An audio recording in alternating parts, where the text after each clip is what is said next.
Nah, oke teman-teman. Ini yang joinnya udah lebih dari setengahnya. Kita mulai saja ya teman-teman. Nah, eh, ini kan kita udah ada 3 expert yang beda-beda dari background yang berbeda nih. Kita akan langsung masuk ke sesi pertama aja nih teman-teman. Sesi pertama kita itu apa sih? Kita akan bahas mengenai data talent di Indonesia nih teman-teman. Kalau menurut risetnya DSI, pekerja data di Indonesia itu terbagi sebenarnya menjadi 5. Tapi aku tulisin cuma 4 nih. Yang pertama data scientist, yang kedua data analis, yang ketiga business analyst atau business intelligence, yang keempat data engineer, dan yang kelima itu adalah researcher. Kayak gitu. Tapi ini kita akan coba bertanya nih kepada para pelaku datanya, para pelaku profesinya, sebenarnya apa sih profesi masing-masingnya. Kita mulai dari yang pertama kali ya, dari Sukma. Halo Sukma. Halo Sukma. Ya, halo Kak Kris. Sukma boleh diceritain Ya, sedikit gak nih ke teman-teman oke. terkait apa sih data science? Oke, ya selamat siang teman-teman.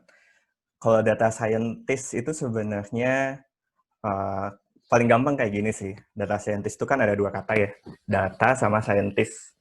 Scientist itu ngapain sih? Scientist itu kan eksperimen lah, terus coba-coba lah, ngambil dari, kalau biologi mungkin ngambil dari alam, terus di eksperimen, dicoba di lab, di kayak gimana, dan itu menghasilkan insight gitu, menghasilkan penemuan. Nah ini sebenarnya mirip mirip juga, cuman ini karena ada, cuman kami tuh biasanya lebih ke bidang datanya, jadi kami bereksperimen secara data. Nah kalau secara teknikal tuh kayak gimana sih? Mungkin teman-teman bisa mulai cari-cari juga nanti, dan ini juga mungkin nanti Hanum sama Icin juga sama. Kalau bidang data tuh sebenarnya kami punya semacam acuan lah kasarnya buat bekerja di bidang data. Itu namanya CRISP-DM, CRISP-DM, Cross Industry Standard Process for Data Mining. Nanti teman-teman bisa cari juga itu ngapain aja. Cuman kalau di saya sih, ini secara full cycle ya. Biasanya pertama kita ada request dulu, ada nama fasenya itu business understanding.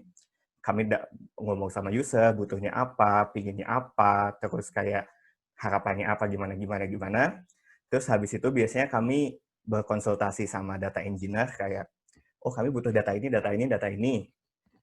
Tapi tetap juga komunikasi sama stakeholder yang terkait, kayak apakah data ini dapatnya dari mana, gunanya buat apa, bisa dihapus atau enggak, dan sebagainya. Lalu setelah itu kami biasanya eksplorasi, bikin model lah, atau bisa jadi cuman visualisasi aja, bikin dashboard, atau apa, sampai jadi produk. Produknya tuh bisa insight, bisa visual, bisa data report, macam-macam sih. Bisa juga berupa unstructured data hasilnya malah, dan sebagainya. Habis itu kita evaluasi, dan setiap kali biasanya kami langsung presentasi ke stakeholder yang terkait, apakah ini sudah cukup, apakah atau belum, apa perlu lagi. Nanti kalau belum cukup ya diulang lagi ke fase data business understanding, data understanding lagi. Habis itu terus jadi cycle-nya diulang sampai benar-benar udah close, mungkin udah stakeholder ngerasa, oh ya nih insight-nya bagus nih, mungkin ini decision making-nya bakal gini-gini. Dan kurang lebih kayak gitu sih Kak Kris. Mungkin bisa ditambahin sama. Oke. Ini jadi kalau misalkan secara umumnya itu lebih kayak memastikan data yang didapat tadi kalau request dari data engineer ya.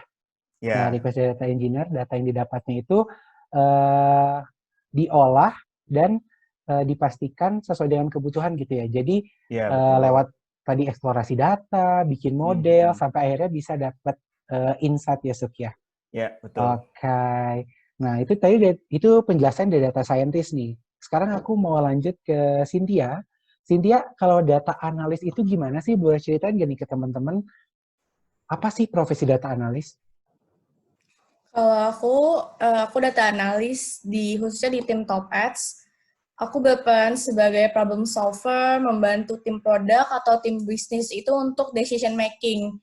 Jadi apapun yang akan dilakukan oleh tim bisnis atau tim produk itu harus berdasarkan data. Jadi aku sebagai data analis itu yang membantu mereka untuk memutuskan itu. Selain itu bisa juga untuk membuat reporting dashboard, terus analisa-analisa yang menggunakan metode statistika tertentu, serta bisa juga jadi teman diskusi yang bisa memberikan suggestion yang tepat menggunakan data yang ada.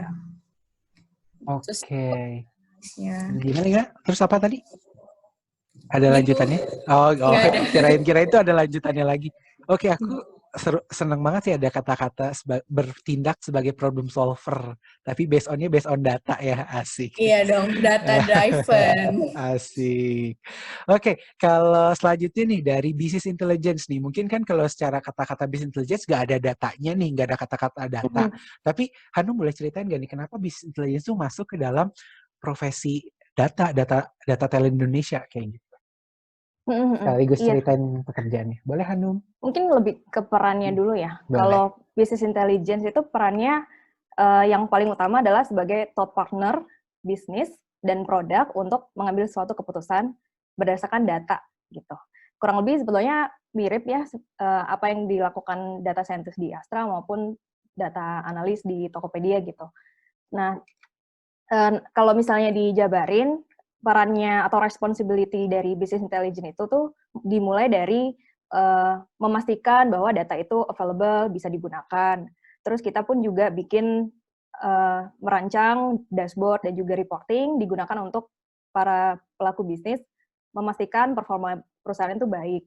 Terus kita pun juga sama juga menerapkan metode-metode statistik atau analytics, terus model statistika dan machine learning itu digunakan untuk membuat suatu produk yang membantu juga untuk mengambil keputusan. Nah, kalau gue sendiri sih lebih berperan untuk membuat inisiatif-inisiatif atau mengerjakan inisiatif-inisiatif yang membantu inisiatif dan strategi growth di company sih. Nah, ngomongin soal business intelligence sendiri, kenapa jadi ada di bidang data itu sebetulnya kayaknya lebih ke penamaan aja, karena tiap company punya definisi dan peran role masing-masing gitu. Nah, kalau di Gojek, kita kebetulan namanya tuh business intelligence. Gitu. Oke. Nah, oke teman-teman, itu sebenarnya sneak peek kalau penjelasan dari masing-masing role ya, masing-masing role. Tapi tadi kalau misalkan kita lihat lagi slide pertama ya, yang tadi aku share, nah ini kan ada juga data engineer nih. Mungkin Sukma bisa sedikit cerita ini apa sih bedanya sebenarnya data analis, beda data engineer sama 3 profesi yang tadi dijelaskan masing-masing, atau penjelasan data engineer-nya, Suk? Ya, oke. Thank you, Kak Kris. Jadi sebenarnya data engineer itu lebih ke apa ya, penyiapannya sih, apa namanya, infrastrukturnya sih. Jadi infrastruktur datanya itu yang menyiapkan itu data engineer. Jadi sebelum dikonsum oleh data scientist, oleh data analis, business intelligence, atau researcher, biasanya itu data engineer itu menyiapkan kayak database-nya, skemanya, terus tabelnya, kolomnya. Jadi dari data yang ada di real world nih, ada di dunia nyata, atau mungkin data yang digital dari apps atau dari apa, itu langsung oleh data engineer itu distruktur sedemikian rupa, apakah itu akan di server secara offline, ataukah di cloud, sehingga nanti bisa dikonsumsi, bisa digunakan secara baik, diproses lebih lanjut oleh data scientist, data analis, maupun business intelligence. Seperti itu sih, dan harusnya juga data engineer yang baik itu, kalau misalnya nih, misalnya aku consult ke mereka kayak, oh aku butuh data ini nih, data let's say customer gitu.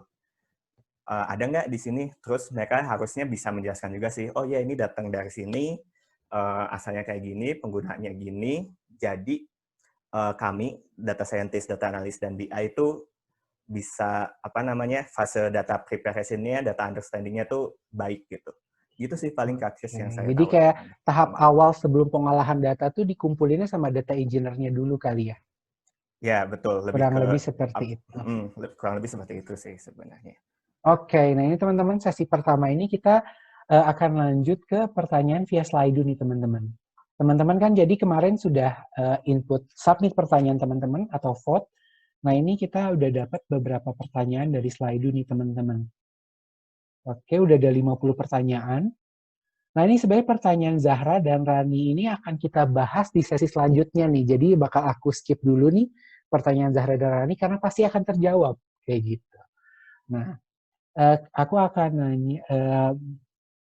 akan bacain pertanyaan dari ini yang menarik terkait dari Dwi Larasati. Nah, dari Dwi, dia nanya, seberapa pentingkah memiliki portofolio untuk melamar sebagai data analis? Apakah ada tips cara untuk membangun portofolio yang baik? Tapi ini juga ada pertanyaan dari Nugroho tentang portofolio, bagaimana cara nyari kerjaan yang gratis? Buat nambah-nambah portofolio, bagaimana cara tips untuk nambah portofolio lah, seperti itu. Nah, ini mungkin bisa dijawab sama siapa ya? Sama Icin dulu kali ya, mungkin yang lain boleh menambahkan. Boleh. Nah, Icin gimana tuh? Penting nggak sih Portofolio portofolio? penting sih. Jadi kayak si perusahaan tuh pengen tahu kebiasaan kalian apa, dengan cara ya kalian tunjukin portofolionya. Kalau enggak kan, karena data itu kan lebih bentuknya kayak semacam desainer lah. Ada bentuk fisiknya, kita tuh bisa skill setnya untuk analisa. Karena kalau misalnya diucapkan aja kan belum bisa terbukti. Jadi penting banget adanya portofolio. Untuk membuat portofolio tanpa harus jadi profesional dulu itu bisa banget. Karena bisa mulai dari analisa-analisa atau riset-riset kecil. Kayak sekarang ini kan lagi COVID ya. Kita bisa nih ngehimpun data yang dibuka sama pemerintah untuk nganalisa atau riset-riset kecil. Dan sekarang kan udah ada media Medium, GitHub, atau di LinkedIn. Kita bisa show off skill tentang data kita tuh di platform-platform itu. Terus nggak usah yang berbayar sih, kan dengan adanya kita sering aktif publish di situ, di CV tinggal dicantumin kalau misalnya kita pernah melakukan riset-riset kecil yang ada di situ. Mulai dari hal kecil aja, atau main Kaggle. Di Kaggle kan suka ada latihan-latihan dataset, bisa dimulai dari situ. Oke. Itu menarik banget. Jadi kita contoh misalnya dari pandemi ini kita bisa riset kecil-kecilan, terus itu bisa kita publish sebagai risetnya kita dan itu bisa jadi portofolio kita juga ya. Jadi kasarnya portofolio itu udah harus kerja profesional. Berdampaknya ke banyak orang. Kayak, keadaan pandemi sekarang tuh seperti ini. Walaupun hal yang kita lakukan tuh masih simple. Sekedar EDA aja juga itu udah termasuk analisa kecil. Oke, mungkin kalau dari Sukma atau Hanum ada nambahin nggak sih terkait portofolio? Mungkin apakah sebagai data science perlu portofolio atau sebagai BI perlu portofolio gitu nggak? Sukma mungkin? Aku dulu kali ya. Ya, aku setuju banget sama Icin, sama Cynthia. Benar banget, portofolio itu penting banget. Salah satu hal yang diukur lah oleh HR, user kayak, oh iya ternyata sebenarnya teman-teman tuh calon yang bagus gitu buat jadi data scientist maupun DA maupun BA. Dan setuju banget tadi sama Icin. Jadi portofolio kayak ideation di Medium, nulis-nulis di Medium tentang data apapun itu oke banget. Kalau teman-teman bisa mulai buka-buka Medium gitu kali ya. Banyak banget yang nggak cuman sih kayak ideation data. Oh datanya itu sebenarnya hubung sama ini. Dan itu oke banget loh sebenarnya. Itu adalah salah satu cara bagaimana menuangkan pikiran tentang data kita yang sebenarnya abstrak, tapi bisa jadi bisa dilihat dan bisa benar-benar kita tangkap gitu. Itu bakal nilai plus banget buat HR. Terus nambahin juga tadi selain Kaggle, terus kompetisi kayak Hacker Earth gitu, itu juga bagus banget karena itu ada beberapa data dunia nyata yang kita bisa olah sendiri gitu. Dan dulu juga sebenarnya sebelum berkarir juga banyak juga sekarang sih online course gitu banyak banget sih kayak Coursera, terus apalagi DataCamp kayak gitu-gitu. Dan dulu juga pengalaman aku dulu sih Coursera kan sebenarnya bayar ya. Cuman itu tuh sebenarnya bisa banget gratis pakai financial aid, cuman bikin essay dikit terus langsung ini bisa gratis. Bisa, dan itu oke banget sih buat jadi portofolio. Itu ngebantu banget pas aku wawancara sama user. Itu paling kalau dari aku. Mungkin yang lain Hanum ya, Hanum. Oke, Hanum boleh? sebenarnya cuma mau nambahin aja. Jadi selain yang tadi udah disampaikan sama Cynthia, sama Sukma, mungkin bisa dimulai dari yang teman-teman bisa dulu. Karena I think range of skill set data itu kan luas banget kan. Jadi pilihlah mana yang sekiranya kita tuh bisa dan oke, ya udah kita buat itu gitu. Misalnya lo bisa Tableau atau bisa exploratory data analysis pakai Python, ya udah pilihlah salah satu and then make something sekreatif mungkin, terus post di suatu platform and then udah ditaruh di CV mungkin. Kayak gitu aja. Oke, menarik banget. Jadi portofolio kalau aku simpulin dari tiga-tiga sebenarnya penting untuk kita punya portofolio ketika kita ingin terjun ke bidang data. Tadi kalau Icin bisa mulai dari riset kecil-kecilan, kalau dari Hanum ke step sebelumnya lagi bisa dulu terus mulai berkreatif untuk riset kecil-kecilan tersebut, dan Sukma nambahin bisa juga dengan cara ikut kelas-kelas atau online course, dan bahkan tadi dikasih tips juga tuh online course berbayar bisa juga gratis kalau misalkan kita mau cari tahu caranya ya, Suk ya. Kayak gitu. Oke, teman-teman, itu untuk sesi pertama. Nah, oh ya, teman-teman nih, sebenarnya sebelum aku lupa nih, sebenarnya tadi tuh aku udah nyiapin nih, ada polling. Cuman sebelum, yaudah, pollingnya aku akan launch sebelum masuk ke sesi kedua deh ya. Aku coba launch dulu nih pollingnya. Oke, teman-teman di Zoom-nya, udah kelihatan ada survei gak nih, teman-teman? Nah, kalau udah, boleh coba dijawab 2 pertanyaan nih. Pertanyaannya simpel banget sih. Pertanyaan pertama tuh kesibukannya teman-teman. Ini biar teman-teman pembicara tuh bisa lebih kegambar nih terkait background-nya teman-teman. Gitu, apakah di sini lebih banyak mahasiswa kah, atau profesional yang mau udah kerja bidang data, atau fresh graduate, atau profesional yang non-data gitu yang pengen pindah ke bidang data gitu. Nah, terus yang pertanyaan keduanya itu, apa yang paling kamu harapkan setelah mengikuti webinar ini? Jadi, ini kan sebenarnya kalau bisa semua sih di semua, tapi kita coba pilih yang paling. Gitu. Kalau psikotes, pilih yang paling. Nah, yang paling pengen kamu tahu, mengetahui profesinya, atau tahu tools yang digunakan sehari-hari oleh teman-teman pekerja bidang data, atau memahami peran data dalam bisnis atau industri, aku tuh pengen tahu sih, penggunaan data secara realnya tuh seperti apa gitu. Atau yang terakhir justru malah pengen dapat motivasi biar sepertinya opportunity-nya bagus nih, saya pengen berkarir di data. Oke, ini yang udah voting sudah 70%. Kita tunggu sekitar 30 detik lagi ya teman-teman. Ini 2 pertanyaannya gampang kok, nggak perlu mikir yang gimana-gimana. Ini sebelum kita masuk ke sesi kedua ya teman-teman. Oh iya, aku mau reminder lagi nih ke teman-teman. Teman-teman, boleh banget untuk nanya juga via Zoom chat. Gitu. Nah, nanti aku akan panggil juga nih untuk yang terpilih. Gitu, untuk nanyain langsung nih ke pembicara. Boleh ke salah satu pembicara atau ketiga-tiganya langsung. Setelah sesi yang kedua dan ketiga.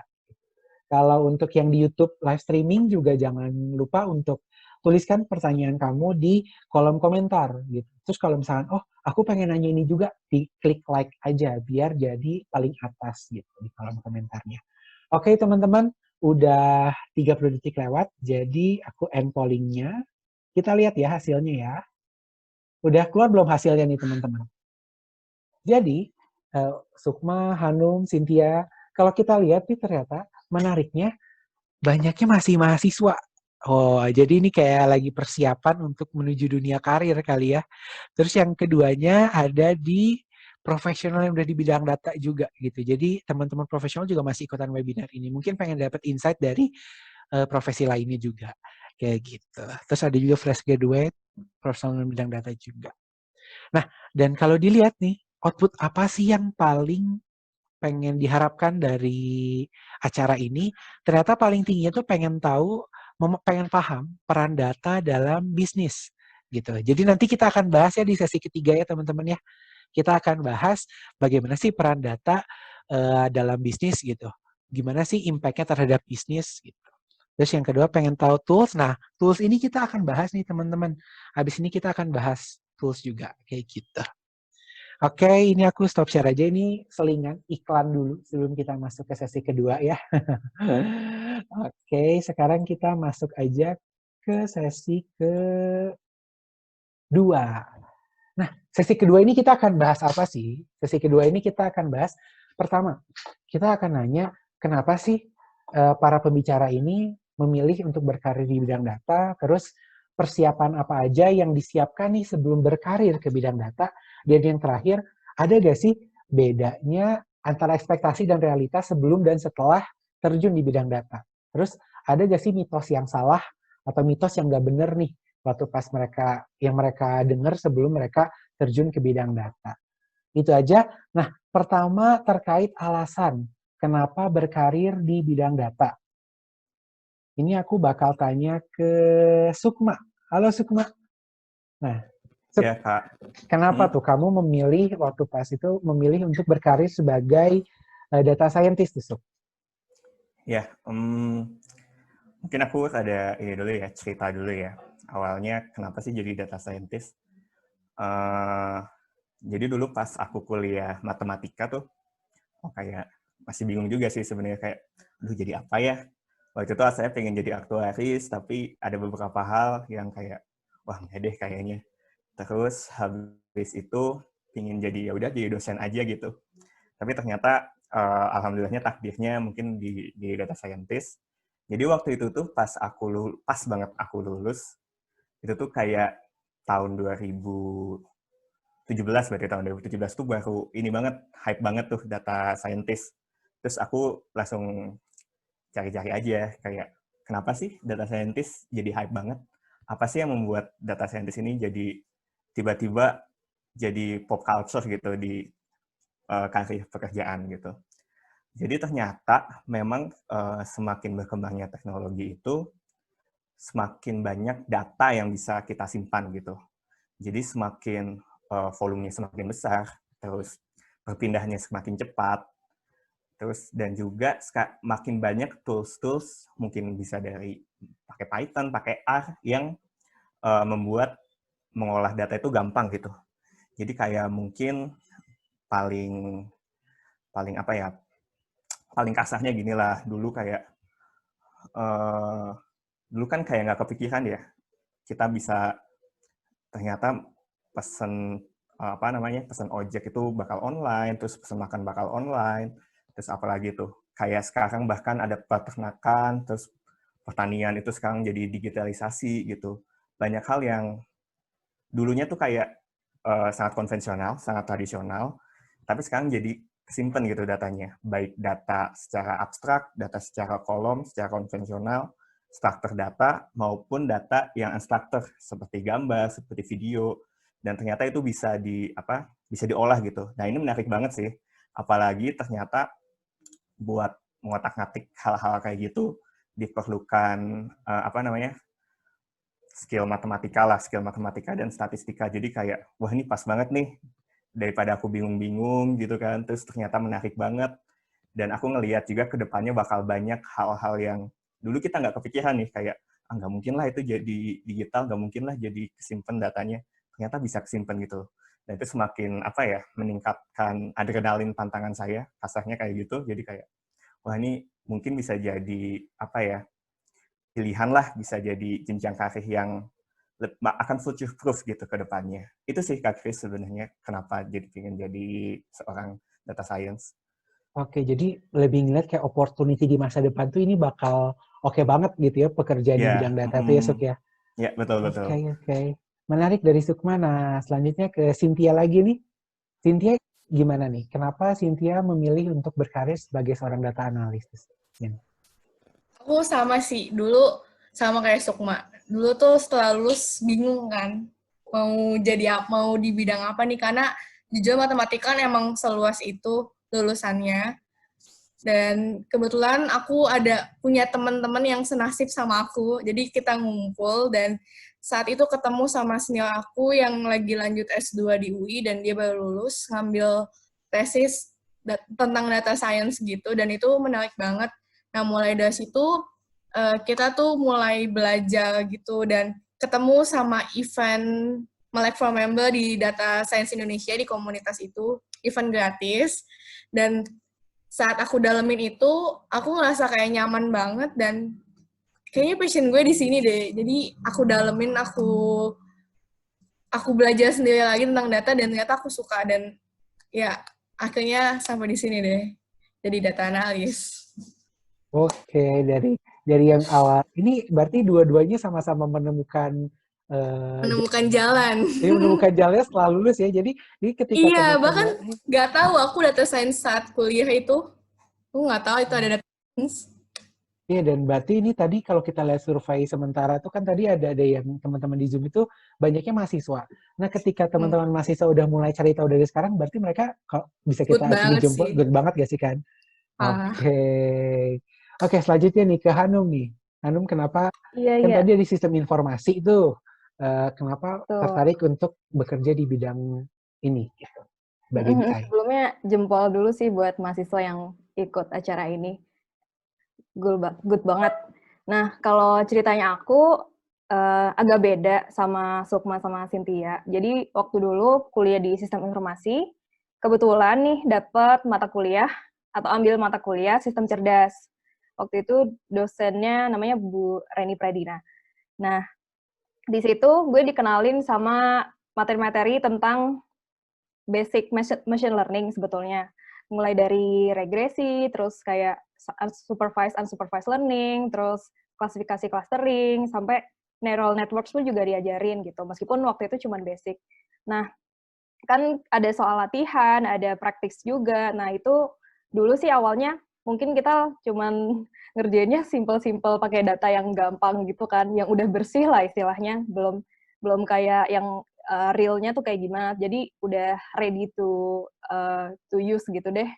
Nah, waktu itu meskipun masih pakai data yang udah clean, itu waktu applying the technique itu ngerasa fulfill dan penasaran lagi gitu.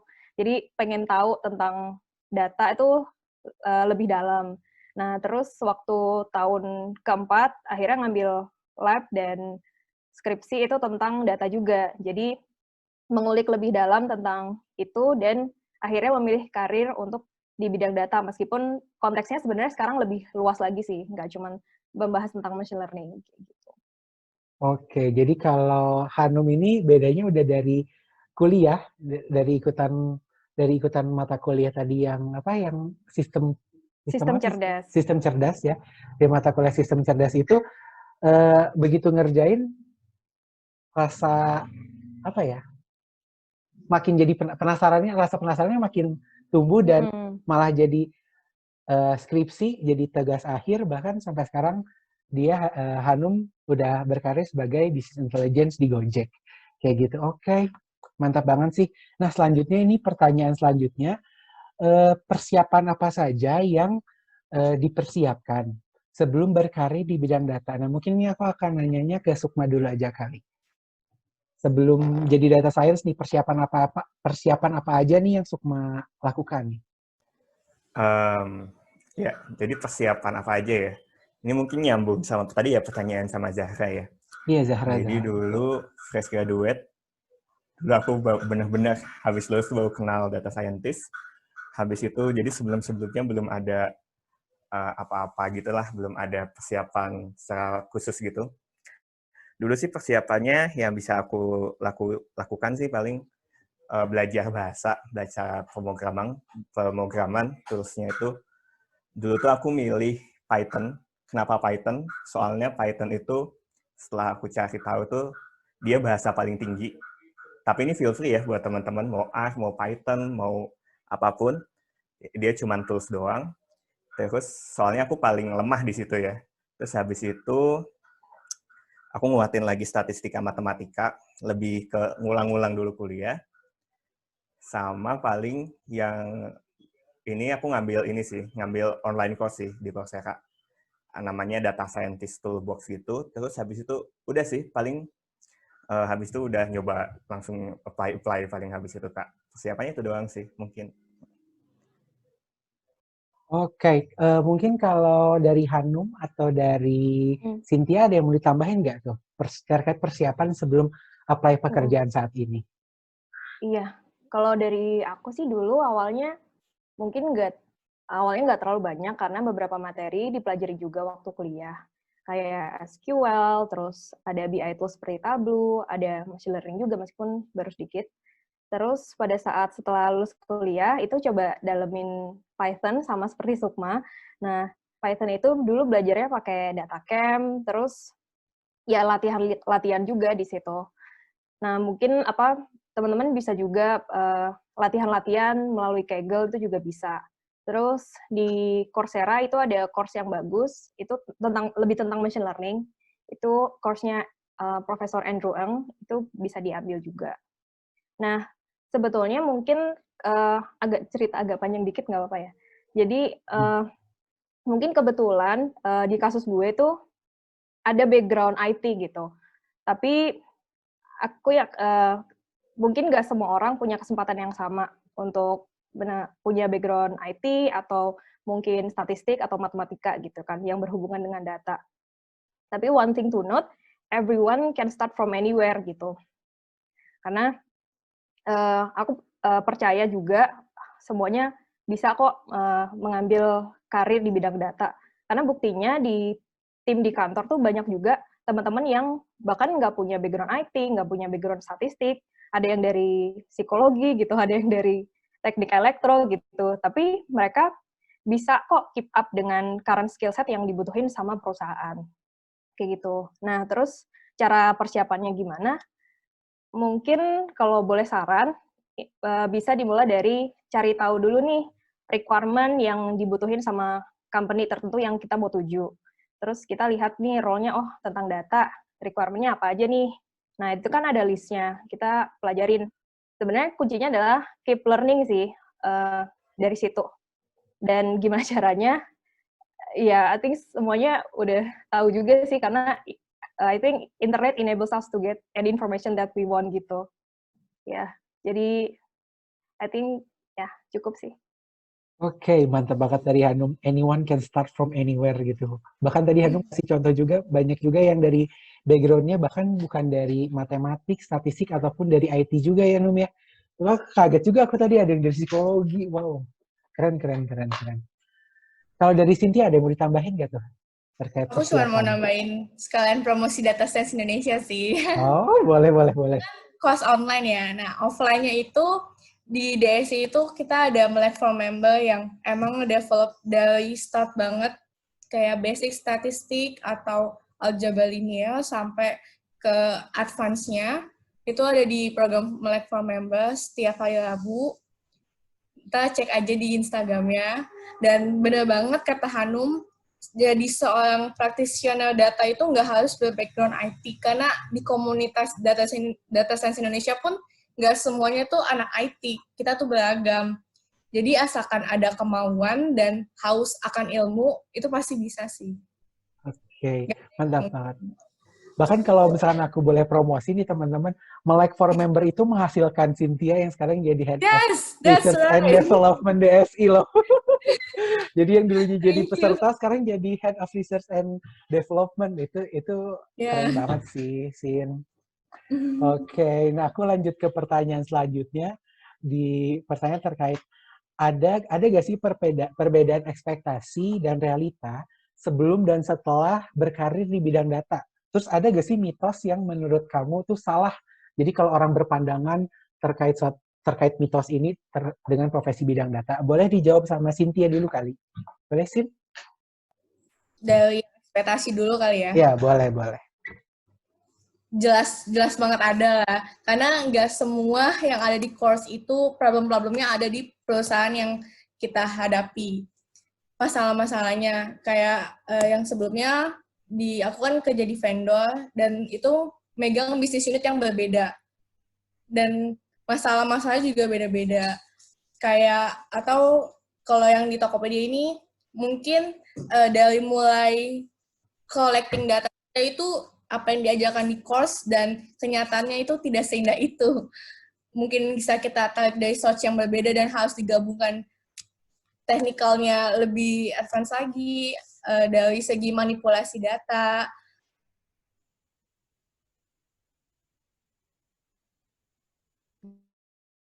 Dari segi hal baru mengetahui metode-metode statistika baru di pas udah kerja makan, pas udah di Tokopedia tuh learning growth aku tuh super signifikan naik gitu karena masalah-masalahnya tuh nggak bisa dihadapi dengan metode-metode statistika yang pernah aku pelajarin. Jadi aku harus pelajarin ulang lagi dan lakini tim dan perusahaan di Tokopedia itu mendukung banget untuk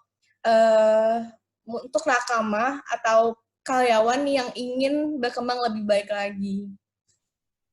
Gitu. Ya intinya itu tadi sih, jangan pernah berhenti untuk haus akan ilmu. Mantap, mantap, mantap. Kalau mitos tuh, Oh iya, ada gak sih yang mitos. kamu pikir, dulu aku berpikiran gini tapi ternyata nggak sama sekali gitu. Gimana tuh? Oke, kalau mitos itu awalnya tuh aku mikir jadi data scientist atau data professional itu harus jago banget ngoding. Itu salah banget sih. Gak harus, bukannya gak harus, gak cuman harus jago ngoding, tapi kita tuh harus punya business knowledge, terus kita harus komunikasi juga, gimana nge-present hasil analisa kita ke partner lain agar mereka mengerti. Kan kadang analisanya itu menggunakan metode-metode yang complicated dan nggak semua orang bisa paham itu. Nah, gimana cara kita nge-deliver bahasa yang udah kita analisain itu ke tim lain. Terus bisa juga penyelesaian, untuk tools. Tools itu cuman untuk, karena kan tadi aku bilang mitosnya itu kita harus jago ngoding. Nah, menurut aku ngoding itu cuman merupakan tools yang membantu mempercepat kita untuk melakukan eksekusi. Justru yang penting itu yang tadi business knowledge dan analytical thinking dan gimana cara kita menyelesaikan masalah. Kalau untuk Python atau programming skill yang lain itu cuman tools yang membantu kita menyelesaikan masalah. Oke. Jadi kalau mikir, oh gue udah bisa ngoding, gue bisa jadi analis. Salah besar ya. Karena ngoding itu cuma tools yang masih kurang. Yeah. Karena setiap data analis harus juga punya understanding yang baik terhadap bisnisnya juga. Kayak gitu ya. Oke, kalau Sukma atau Hanum mungkin ada tambahan gak nih? Terkait tadi yang masalah ekspektasi realita atau mitos. Iya. Hanum boleh? Gue sebenarnya. Jadi kalau perbedaan ekspektasi pasti ada banyak challenges-nya untuk menangani data. Mulai dari data, mungkin datanya nggak ada gitu pertama. Atau datanya messy. Terus datanya juga nggak bersih gitu kan, berantakan. Nah itu kita juga challenge di situ gitu, karena dulu mikirnya mungkin ya data udah serapi itu, padahal enggak gitu kan. Terus perbedaan ekspektasi lainnya mungkin dulu kepikiran, oh nanti kalau udah kerja tuh bisa ngelakuin banyak analisis nih, yang dipinginin apa-apa gitu kan. Tapi sebenarnya nggak juga, karena balik lagi yang diprioritaskan pasti adalah analisis atau produk data yang bisa berdampak positif ke perusahaan gitu. Jadi ada prioritisasi di situ. Gitu. Oke, jadi ini nyambung juga sama jawaban Hanum yang sebelumnya kali ya. Sebelumnya kan Hanum bilang waktu kuliah tuh belajar data tuh udah bersih semua. Tapi ternyata dunia kerja itu tidak seindah itu ya Hanum ya. Bisa dibilang gitu sih. Oke, kalau dari Sukma mungkin ada tambahan nggak, Suk? Ya kurang lebih sama sih kayak Hanum, kayak Cynthia ya. Dulu pas belajar tuh kayak ini overwhelmed banget sih sejujurnya, karena emang basicnya dulu belajar science kan, matematika, jadi kayak, oh ini aku data bisa nih, ternyata aku pakein machine learning, Kadum Forest lah, XGBoost lah, terus sampai CNN, neural network di kakak lah, banyak banget. Tapi ternyata aku pikir, oh nanti kerjanya bakal gini nih, bakal nyobain tools banyak nih. Tapi ternyata itu jebakan teman-teman. Jadi ternyata banyak juga, benar tadi kata Cynthia, kata Hanum, kita harus punya bisnis sense yang kuat, bakal banyak banget. Jadi kerjaanku itu ternyata bakal banyak berhubungan dengan bagi stakeholder, lini bisnis, anak grup, harus pintar komunikasi yang baik, kadang-kadang negosiasi yang baik kayak gimana, supaya, dan komunikasi ternyata itu dibutuhkan, dan mungkin lebih banyak dibanding aku nyobain kayak model-model tadi, machine learning tadi, dan juga tadi benar kata Hanum, ternyata dunia nyata itu data tuh bisa jadi nggak ada, bisa jadi kotor banget. Antara dua itu sih kemungkinan. Jadi lebih banyak dibersihin data dibanding menggunakan tools-nya gitu loh. Itu sih paling aku udah setuju banget tadi sama Cynthia sama Hanum. Oke. Nah, teman-teman, sebenarnya untuk sesi 2 ini yang terkait bahas latar belakang kenapa berkarir di bidang data, sampai di sini aja. Nah, sekarang kita akan mulai ke sesi tanya jawab untuk sesi kedua. Nah, ini kita pilih dari Zoom aja nih. Ini udah ada. Mungkin teman-teman bisa juga buka kolom chat. Ini ada pertanyaan dari Dendi, dari Irfan, dan juga dari Romzi. Ini kita mau bahas yang siapa dulu nih? Kita lihat dari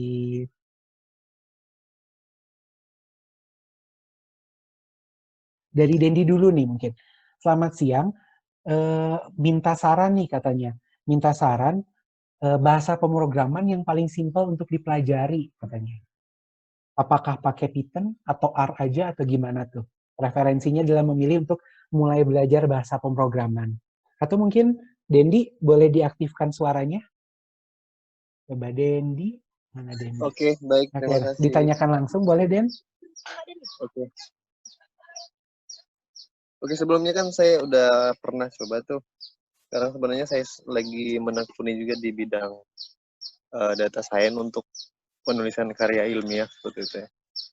Jadi banyak artikel yang saya baca itu rata-rata itu pakai R, tapi kalau menurut dari sisi tertariknya itu bahasa pemrograman Python gitu. Tapi sekarang masih bingung untuk menentukan bahasa pemrograman itu mau pilih yang Python apa R gitu. Makanya tadi minta saran di bidang data science yang sudah punya pengalaman kayak Keynote, mungkin sudah banyak perjalanan lah gitu. Seperti itu. Nah, oke nih kata teman-teman, kalau misalnya untuk belajar prefer pakai bahasa pemrograman apa nih? Mungkin dari siapa yang mau jawab duluan? Hanum mungkin. Hanum boleh? Oke. Thank you Dendi pertanyaannya. Nah, kalau ditanya prefer Python atau R untuk ngerjain problem data gitu ya. Sebetulnya tergantung tujuan Dendi itu mau kemana. Nah, kalau misalnya mau lebih ke machine learning modeling, atau jadi beda ketika tujuannya mau lebih ke machine learning atau model statistik analytics gitu. Itu menurut aku itu dua hal yang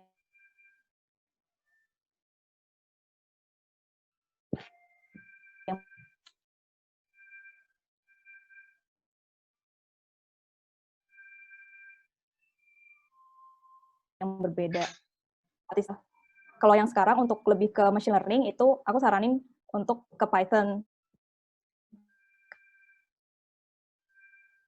Karena penerapan misalkan mungkin ada PyTorch, ada TensorFlow, itu juga basisnya dari lebih mudah ketika kita udah paham Python dulu. Gitu. Jadi tergantung tujuannya kemana. Tapi itu kalau di orang-orang data itu preferensi sih sebenarnya. Preferensi mau R, mau Python itu bebas gitu. Aku pribadi udah nyoba dua-duanya, R dan Python, aku sekarang lebih ke Python. Okay. Nah, mungkin selain R Python, kalau boleh cerita sedikit, kalau di Gojek sebetulnya problem sederhana itu bisa, bahkan banyak kan problem sederhana di perusahaan itu bisa diselesaikan hanya dengan SQL. Nah, kalau bisa sih yang utama sebetulnya kuasain SQL-nya dulu. Oke. Jadi tergantung juga tujuannya itu, balik ke tujuannya dulu ya. Jadi jangan tentuin dulu aplikasi softwarenya apa, bahasanya apa, tapi tujuannya dulu. Tadi saran dari Hanum kalau emang pengen belajarnya lebih ke machine learning, bisa mulainya dari Python. Tapi kalau misalkan balik lagi ke basic, kata Hanum, permasalahan-permasalahan sederhana juga bisa selesai dengan SQL gitu. Jadi kalau belajar SQL dulu juga bukan suatu yang salah kayak gitu. Apalagi kalau kita statusnya saat ini masih kuliah, masih bisa belajar gitu. kan kita bisa mulai dari, yang penting kita mulai, kalau kata Cynthia sih, mulai aja dulu ya, Sin ya. Ya, mulai aja dulu. Iya, terus jadi iklan deh. Ini kita gak disponsori Tokopedia ya, teman-temannya. Nah, ini selanjutnya ini, mungkin ini ada dari Irfan.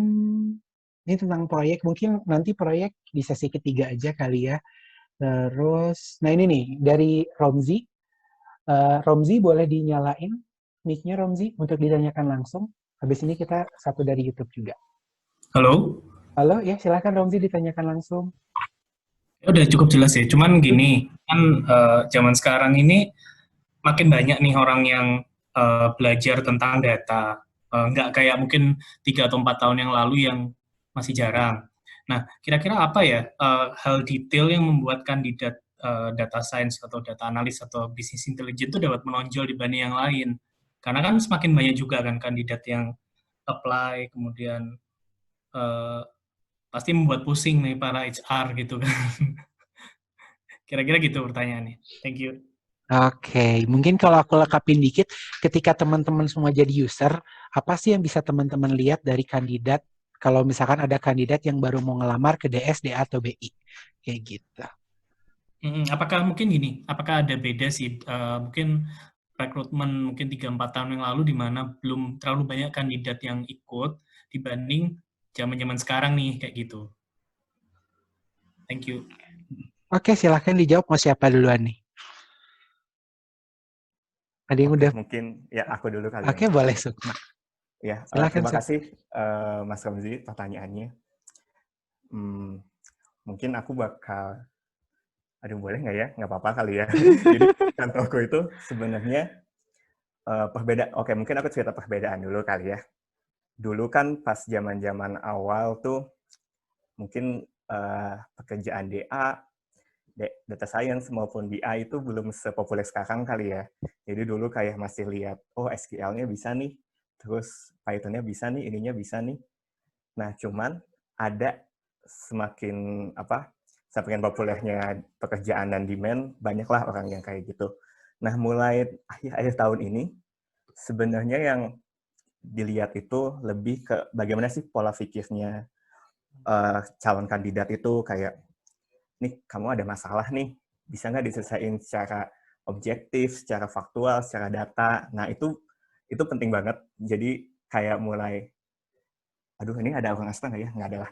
Jadi sebenarnya aku pernah nemenin wawancara gitu, kayak, jadi pertanyaan itu lebih kayak, ini ada masalah ini nih, gimana sih kamu menyelesaikannya? Dan mungkin bisa jadi pertanyaan itu sebenarnya nggak possible buat selesai gitu. Cuman pengen tahu ini orang cara mikirnya kayak gimana. Terus, kritis atau enggak? Ya betul, kritis atau enggak? Apakah dia di under pressure masih bisa berpikir secara baik dan benar? Kayak lebih kayak gitu sih sekarang, Mas Komzi. Jadi kayak SQL Python itu penting, perlu banget. Yes, a tools. Ya, itu penting. Maksudnya itu bakal kepake. Cuman itu bisalah dikesampingkan. Itu bisalah kita pelajari sambil kita bekerja lah. Secara kasar kayak gitu ya. Cuman perlu, emang basic itu perlu banget. Tapi itu tadi, orang ini tuh sebenarnya pola pikirnya gimana, di under pressure gimana, apakah bisa berpikir secara runut. Dan nilai plus lagi kalau sebenarnya orang ini tuh sesuai sama value perusahaan. Baik itu di Tokopedia, baik itu di Gojek, baik itu di Astra, itu kan pasti punya value perusahaan masing-masing yang dipegang teguh lah, let's say. Jadi kalau teman-teman mau apply gitu bisa curi start kayak, oh perusahaan itu tentang ini, value-nya tentang ini. Nah itu sih, itu bakal jadi nilai plus banget buat teman-teman nanti kalau mau berkarir di data. Mungkin Cynthia mau nambahin ya kayaknya. Boleh, saling ditambahkan aja. Selain skill di data itu juga yang tadi pernah aku bilang, kayak gimana cara dia ngedeliver sesuatu. Kan kadang ada orang yang emang dia pro banget di programming atau di analisanya, tapi dia nggak bisa menyampaikan itu. Orang lain nggak mengerti apa yang dia kerjakan. Nah, itu salah satu mungkin yang akan dinilai sama user sih. Gimana ngedeliver. Terus attitude antar tim. Dia bisa kolaborasi dengan tim atau enggak. Karena kan kalau zaman sekarang pasti nggak kerja sendirian, dia harus kolaborasi dengan beberapa stakeholder lainnya. Oke. Kalau dari Heno mungkin ada tambahan nggak yang Iya. kira-kira bisa bikin kandidat itu lebih menonjol? Iya, betul. Apa yang disampaikan sama Sukma dan Cynthia tadi setuju banget sih. Memang skill set tools itu penting, cuman yang lebih utama lagi sebetulnya tadi yang disampaikan Sukma itu cara berpikir. Nah, memang sepengalaman yang udah pernah dilakukan, yang paling sulit tuh bukan belajar tools-nya, tapi bagaimana memahami dan framing, istilahnya, framing problem itu menjadi problem data gitu. Itu yang paling sulit. Bukan paling sulit sih, lebih ke challenging gitu kan. Nah, kalau mau nyiapin gimana, itu memang harus praktis. Jadi praktis lebih sering ngulik-ngulik data, nyoba-nyoba gimana ya kalau data itu dilihatnya dari sisi ini, dari sisi yang lain. Nah, di situ kita bisa mulai kayak ngasah analytical thinking kita gitu. Oke, jadi practice makes better ya kalau kata di buku tulis zaman SD. Practice makes perfect, practice makes better gitu. Jadi kalau cara yang menonjol, kalau aku simpulin tadi yang pertama, skill set itu penting tapi bukan hanya skill set gitu. Ya perlu juga tentang analytical thinking-nya teman-teman. Terus kalau Cynthia lebih menekanin ke masalah soft skill juga ya, komunikasi, adaptasi dengan tim, kerja sama tim, dan sebagainya kayak gitu. Jadi jangan cuman ngomongin masalah tools doang ya teman-teman. Jadi kerja di bidang data nggak cukup dengan tools doang, tapi understanding the business, complex problem solving itu juga penting banget. Nah ini kita masih ada waktu untuk satu pertanyaan lagi. Kita akan mulai ke YouTube. Kita coba lihat ya ada pertanyaan apa di YouTube nih. Aku share screen. Nah ini ada pertanyaan dari, ini kelihatan nggak share screen-nya? Ini, nah ini dari, ini mungkin karena tadi ngomongin masa, oh ini, nah ini sebenarnya ada dua yang menarik nih, dua pertama Amelia sama Rian. Aku bacain dulu yang Amelia kali ya, karena tadi Hanum sempat ngomongin tentang Messi data gitu. Nah Kak, mau tanya untuk data yang Messi itu treatmentnya seperti apa ya, harus mulai dari mana dulu? Terima kasih, ini mungkin dijawab singkat aja sama Hanum. Boleh Hanum? Iya, kalau di pengolahan data ada teknik preprocessing. Nah, itu banyak banget. Jadi bisa dipelajarin teknik preprocessing itu apa aja gitu sih. Oke, jadi tadi kata kuncinya ada namanya teknik pre-processing. Mungkin kalau dijelasin di webinar ini nggak akan cukup ya waktunya ya. Iya, Itu panjang. ya panjang ya. Training. Itu bisa kita bikin training sendiri sebenarnya. Tapi tadi kalau misalkan siapa Amel ya, kalau Amel mau cari tahu namanya teknik pre-processing data kayak gitu. Nah terus ini pertanyaan terakhir kali ya di sesi ini. Nah dari Rian Irawan, prospek data science untuk manufacturing itu seperti apa ya Kak ya? Terus soalnya banyak sekali data science di bagian retail, service, financial, dan healthy. Gimana ya Mbak ngomongnya? Yaudah. Kira-kira ada yang bisa ngasih pendapat nggak terkait pertanyaan ini? Prospek data science di bidang manufacture. Gitu, ada yang tahu nggak? Kan mungkin kalau sekarang mikirnya apakah data science, data analyst dia itu hanya untuk perusahaan teknologi, atau sebenarnya nanti ke depannya bisa ke perusahaan-perusahaan yang sifatnya manufacture, retail, dan sebagainya. Ada yang punya pendapat, teman-teman? Mungkin Sukma yang dari Asta. Maaf, aku tadi lupa nge-mute, ya Allah. Makasih, Lupa nge-unmute. ya lupa nge-unmute, maaf. Terima kasih Rian atas pertanyaannya. Manufacturing ya. Manufacturing sih sebenarnya bisa banget jadi buat data scientist. Jadi manufacturing terutama di bagian sebenarnya aku masih bingung sih, cuman nggak bisa di ini ya, kalau di YouTube nggak bisa ditanyain langsung ya. Cuman kalau di manufacturing sendiri itu bisa banget sebenarnya. Kasarnya gini lah, kayak manufacturing itu kan sebenarnya lebih ke pabrik gitu ya, terus bagaimana distribusinya, mengubah bahan mentah jadi setengah jadi atau bahan jadinya. Nah, kalau di bagian manufacturing-nya sendiri, itu bisa banget pertama mungkin dari bahas mulai dari stoknya kayak gimana, ordernya kayak gimana, assemble-nya kayak gimana. Itu bisa banget di data scientist, baik dari data struktural, kayak, oh ini stoknya segini nih, nanti bulan depan persiapannya segini nih, jadi kita harus nyiapin bahan mentah segini, dan itu jadi optimasi lagi, jadi manufacturing-nya tuh benar-benar nggak ada waste goods lah, let's say kayak gitu. Terus nanti, dan sekarang juga yang challenging sekarang sih, dari unstructured data ya.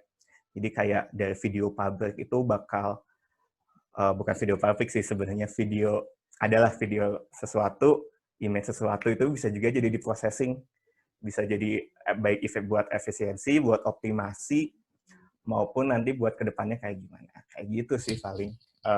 Siapa namanya tadi yang nanya? Kak, lupa aku. Namanya Rian Irawan. Rian, iya. Kayak gitu sih. Mungkin nanti kalau masih pusing bisa DM aku aja kali. Nanya langsung boleh. DM tadi ke Instagramnya apa, Sup? Jadi promosi Instagram. Nanti aja. Jadi kalau misalnya aku simpulin tadi, mungkin role data science, mungkin sekarang role data science di manufacture mungkin nggak banyak, tapi kalau ditanya data science bisa berkontribusi terhadap industri manufacturing, bisa ya, Suk ya? Jelas pasti bisa. Terutama kalau tadi aku dengar cerita Sukma lebih ke masalah improvement kali ya, improvement atau innovation untuk mengoptimalkan sistem yang ada, atau misalkan yang dulunya manual bisa jadi sistem, itu kan butuh dukungan dari butuh dukungan terkait analisa data juga, biar jadi company-nya yang tadi kalau kata Icin bilang, data-driven company ya, asik. Iya, betul. Gitu. Oke, ini sesi 2 udah selesai, nah kita akan masuk ke sesi 3 nih teman-teman. Sesi 3. Nah, sesi 3 Career as a Data Talent in Real Life ini. Jadi kita pengen bahas nih, gimana sih teman-teman yang udah berkarir di bidang data ini, kesehariannya seperti apa. Nah, tadi udah banyak yang ngomongin skill set, tools. Nah, sebenarnya apa sih skill set yang dibutuhkan, dan tools apa sih yang sehari-hari dipakai, terus peran data dalam pekerjaan. Nah, ini kan tadi paling banyak tuh yang diminta terkait peran data, terus sama pengalaman paling berkesan. Oke, untuk sesi ketiga ini, kita akan mulai saja dari siapa ya? Dari Hanum kali ya? Dari Hanum? Boleh nggak, Hanum? Terkait tools, kan tadi kita udah punya kesepakatan tuh, bahwa sebenarnya data science, pekerja di bidang data nggak cuman ngoding, nggak cuman pemrograman, nggak cuman tools doang, tapi sebenarnya tools apa sih yang dipakai dan skill set apa yang Hanum pakai sehari-hari? Iya, jadi kalau ditanyain tools-nya pakai apa, itu tergantung apa, tergantung sebagai role apa, dan juga kerjanya di mana, gitu. Nah, kalau di ceritanya mungkin di Gojek ya, kalau di Gojek kita tools-nya dibebasin sebetulnya, mau pakai apa aja, asalkan bisa nyelesain problem. Tapi yang sering kali kami pakai itu SQL di BigQuery, kita pakai itu, terus BI tools, Tableau, terus ada juga mungkin RStudio atau Python Jupyter Notebook. Nah, terus yang paling sering juga itu spreadsheet Excel. Itu I think analis juga perlu banget untuk pakai spreadsheet, dan itu juga termasuk analytics. Nah, mungkin selain tools, ada yang penting lainnya itu teknik yang perlu dikuasai. Tekniknya bisa bermacam-macam juga sih, mulai dari sesimpel statistika deskriptif, terus metode experimentation, terus machine learning kayak klasifikasi clustering, terus mungkin ada optimasi juga. Tapi don't worry, karena semua hal ini tuh kayak bisa dipelajarin along the way juga gitu. Oke, mungkin dari Sukma atau Cynthia ada yang mau ditambahin nggak nih terkait tools atau skill set-nya? Aku dulu kali ya. Boleh. Kalau di Talkpads sendiri itu ada tools Google Analytics. Selain yang disebutkan sama Hanum, itu ada Google Analytics. Terus ya sama kayak yang dibilang Hanum itu, di kantorku juga ngebebasin toolsnya apa aja, yang penting bisa menyelesaikan problem statement yang ada. Terus tadi ya experimentation juga benar. Terus nggak semua analisa harus di Pythonin, enggak. Bahkan kayak cukup simple untuk nge-Excel aja tuh juga udah bisa. Nggak harus se-complicated, harus nge-programming. Setiap saat harus programming itu enggak. Jadi tergantung problemnya apa, terus tools yang mau dipakai apa, dan metodenya juga nggak semuanya ada. Yang penting tahu basic statistiknya aja dulu sih. Kalau untuk yang misalnya kayak kita mau lihat survival analisa, itu bisa dipelajari sendiri lagi saat nanti menemukan real case-nya. Gitu. Oke, menarik. Kalau dari Sukma ada tambahan nggak tuh? Ya tadi yang Hanum sama Cynthia bilang juga sama sih, di tempatku juga bebas banget mau pakai apa, mau pakai Python, R, atau apapun, yang penting beres gitu kerjaan dalam tanda kutip. Tapi jangan lupa juga kadang-kadang kalau kami tim data science itu kan kayak ada tim research-nya, mungkin ada tim apanya juga, mungkin kadang-kadang kami perlu sepakat dulu gitu loh, kayak oh ini kita pakai Python aja deh supaya gampang ininya komunikasi gitu-gitunya. Itu juga penting sih, makanya skill tadi kalau kata Cynthia Hanum, skill kolaborasi bekerja dengan tim lain itu juga penting banget. Terus kurang lebih sama sih, BigQuery, Google Analytics. Mungkin dari awalnya SQL Server, terus dipakai BigQuery. Terus ada kadang-kadang pakai Visual Studio Code, Jupyter Notebook. Terus kalau di kami, BI tools-nya pakai Power BI. Ya kurang lebih sama sih. Dan benar banget tadi kata Hanum, Excel itu sangat berguna ya. Kadang-kadang cuman buat agregasi, buat apa itu oke, udah cukup gitu buat Excel. Jadi jangan jangan overwhelm lah, jangan overproud lah. Udah pakai Random Forest capek-capek, ternyata oh enggak kok, aku nggak minta sampai sini, kan ini juga ya, sayang juga gitu. Itu paling Kak Kris. Oke, jadi kalau ditanya balik lagi aja, tujuannya itu apa? Kalau tujuannya emang buat ngeluarin statistika deskriptif yang kasarnya pakai Excel juga bisa, kenapa harus pakai macam-macam gitu? Kecuali misalkan kayak tadi Sukma bilang, oh kita kesepakatan tim bahwa kita akan mengerjakan suatu project A menggunakan tools A gitu ya. Udah berarti kita emang pakai tools A kayak gitu. Jadi balik lagi ke tujuannya juga, dan ingat juga jangan lupa masalah komunikasi sama tim kayak gitu. Dan yang penting sebenarnya kalau di perusahaan nanti di mana-mana kerjaan yang penting beres gak sih kawan-kawan? Itu sih. Begitu teman-teman mahasiswa, ini jadi sneak peek dunia kerja deh. Oke. Nah ini kita masuk ke materi inti kita yang terkait bagaimana data bisa berperan dalam perkembangan bisnis di perusahaannya teman-teman masing-masing ini. Nah ini aku kalau bisa teman-teman bisa kasih contoh nggak? Pernah ngelakuin project apa mungkin, atau pernah tahu ada project ini di perusahaan teman-teman gitu. Tapi yang udah established aja. Kita di sini tidak ada niatan untuk membongkar rahasia perusahaan. Jadi kita melanggar kode etik karyawan. Oke, ini kita mulai dari siapa nih? Dari Sukma aja dulu. Boleh Sukma duluan? Oke, boleh. Ya udah nggak apa-apa deh. Aku masih mikir sebenarnya. Jadi sebenarnya data itu penting. Kak Kris ke-mute. Oh, kalau masih mikir, kita ke yang lain dulu aja. Mau ke yang lain dulu? Mungkin ke yang lebih ada. Iya, boleh. Oke, boleh. Oke, Cynthia dulu. Ladies first, Cynthia dulu. Oke, contohnya kan tiap orang tuh punya personalisasi yang berbeda kan. Misalnya kita mau ngeliat ada perbedaan behavior antara seller atau buyer atau enggak nih. Nah, itu bisa dilakukan dengan segmentasi atau kita clustering nih kelompok-kelompok. Jadi terbentuk kelompok-kelompok tertentu dan akan nanti di treatment-nya jadi itu nanti hasil analisanya bisa dipakai untuk tim lain untuk melakukan treatment yang tepat kepada buyer atau seller itu. Itu contohnya, dan bisa juga nih mulai dari kayak tampilan, peletakan button ada di sebelah mana itu juga merupakan hasil analisa, apakah tepat di sebelah kanan atau di sebelah kiri. Kira-kira nih lebih cocok ada di kanan atau di kiri. Itu bisa dipakai eksperimen dengan A/B testing. Nah, kalau misalnya itu coba aja cari tentang A/B testing itu apa. Nah, selesai dari A/B testing itu, dilihat hasilnya bisa impact seberapa besar kah, apakah dia cukup signifikan menaikkan performance ketika pindah dari kanan ke kiri kah. Itu contoh simpelnya sih kalau dari aku.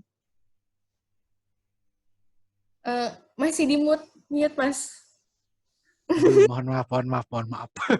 Oke, itu dari Icin. Tadi ada contohnya misalkan kayak analisa-analisa yang sebenarnya simple, tapi itu bisa dilakukan analisa dengan datanya dan ada metodenya juga. Kayak tadi contoh misalkan A/B testing ya, salah satu metode yang dipakainya. Nah, kalau Hanum mungkin ada contoh nggak case gimana penggunaan data itu bisa impact banget sama bisnis? Iya. Betul. Case-nya balik lagi ke Gojek ya. Iyalah, kan Hanum kerja di Gojek.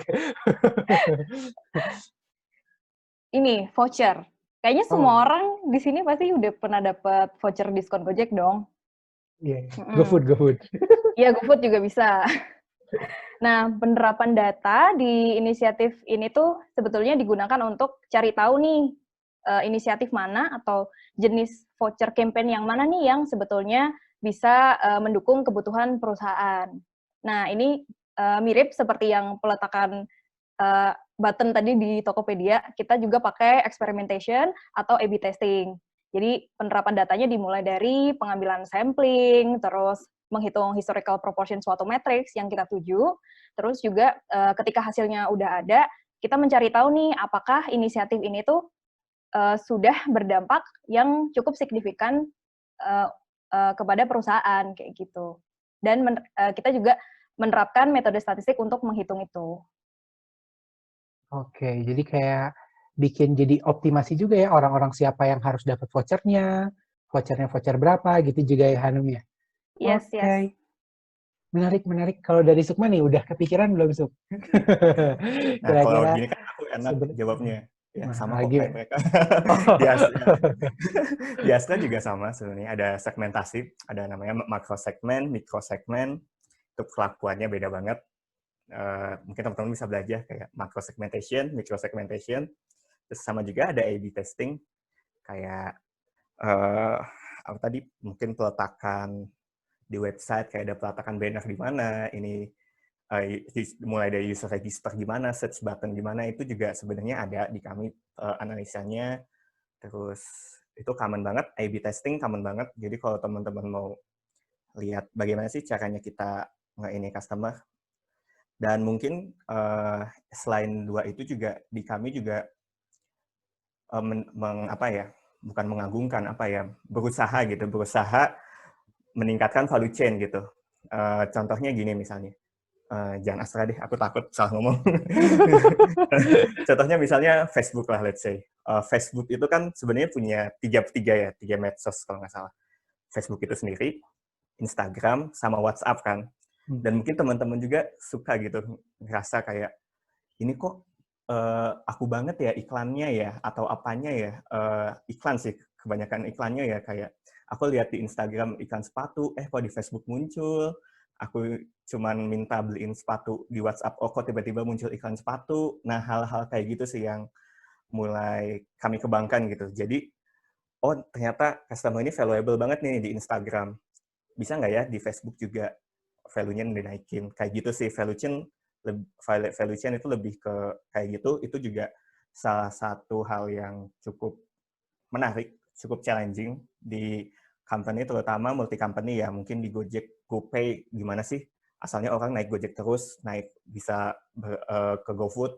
Terus gimana sih di Tokopedia, orangnya asalnya cuman beli doang barang, tapi ingin jadi investasi juga di reksadananya. Kurang lebih kayak gitu sih. Itu seru banget karena ngehubungin banyak hal, berusaha mengulik data customer, dan bisnisnya tuh berkembang gitu.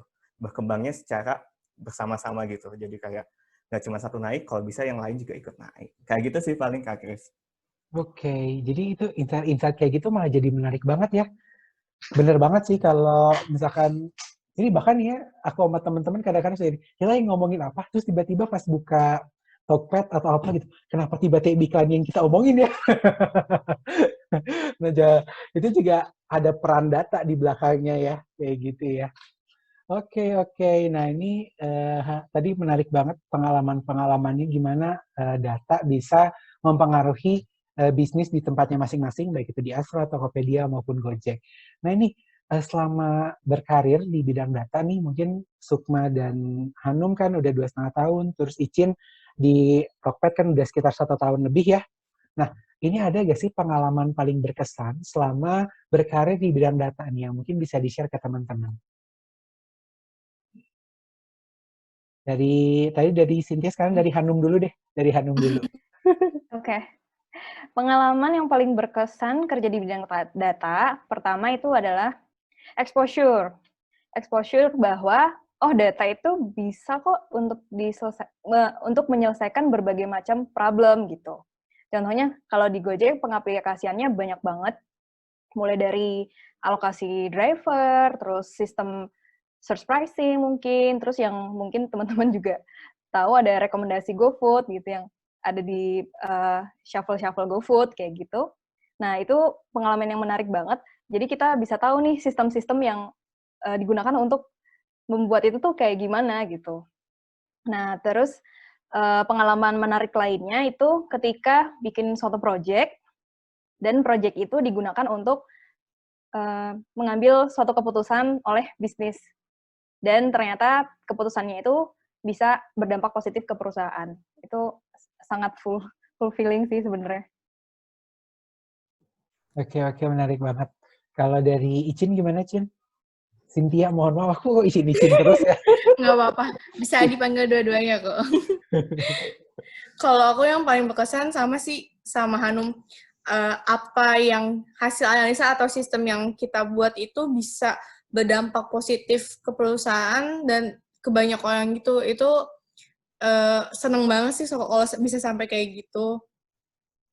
Terus aku tuh impresif banget sama data karena dengan data tuh bisa meningkatkan banyak hal gitu, dari seller-seller yang punya dari awal bisnis kecil tapi mereka bisa grow up itu ya mereka pasti menggunakan datanya dengan baik gitu loh, dari historical gimana cara mereka jualan, dan karena itu aku jadi termotivasi kayak kenapa gak gue ikut jualan aja gitu. Bisa growth banyak hal sih kalau seorang businessman atau business girl yang melakukan bisnisnya dengan membawa data, pasti bisa growth, yakin aku. Oke, mantap. Kalau dari Sukma gimana nih, Suk? Pengalaman apa paling berkesan selama jadi data science? Ya, saya kurang lebih sama sih. Aku juga amazed gitu kayak, oh ternyata dari data, aku bisa tahu ini, bisa tahu ini, bisa tahu ini gitu. Dan yang aku berkesan selama aku kerja sih, aku jadi tahu, benar-benar tahu gitu kayak, oh ternyata kerjaan itu caranya kayak gini ya. Jadi padahal aku cuma menganalisa data, terus tapi kadang-kadang kayak diajak gitu loh Kak, kayak, Suk, ayo yuk kita coba lihat yuk caranya gimana, asalnya cara kerja di lapangan langsung, terus kesimpan datanya gimana, karena itu ternyata penting juga buat aku kerja, dan itu seru banget sih. Maksudnya aku jadi tahu bisnis A itu, oh caranya gini, bisnis B itu, oh caranya gini. Dan itu kadang-kadang nggak, bisa jauh banget gitu loh, kadang-kadang di kantor yang di luar Jawa, di Jawa Timur, dan itu menurut aku nggak expect sih bakal terjun ke lapangan gitu langsung. Masalahnya kayak aku pikir cuman, ya udah ngoding aja lah, santai-santai aja di kantor, di AC gitu.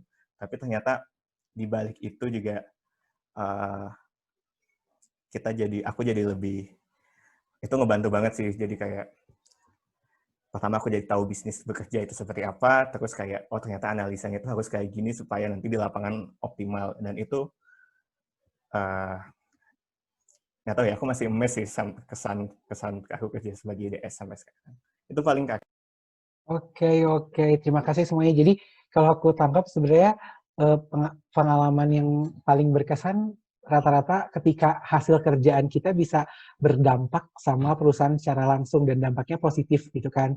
Terus kalau dari Sukma ada tambahan juga ketika dia bisa belajar hal baru, bahkan bisa sampai belajar terkait suatu bisnis, bahkan yang awalnya ngira cuma ngoding doang, ternyata nggak cuma ngoding ya, tapi bisa belajar bisnis insight yang baru yang awalnya bahkan nggak ter-expect sama Sukma. Ya gitu. Ya, Oke. Mantap banget nih teman-teman semua. Oke, kita ini sesi ketiganya udah selesai. Sekarang kita akan masuk ke sesi tanya jawab. Sesi tanya jawab kita mulai dari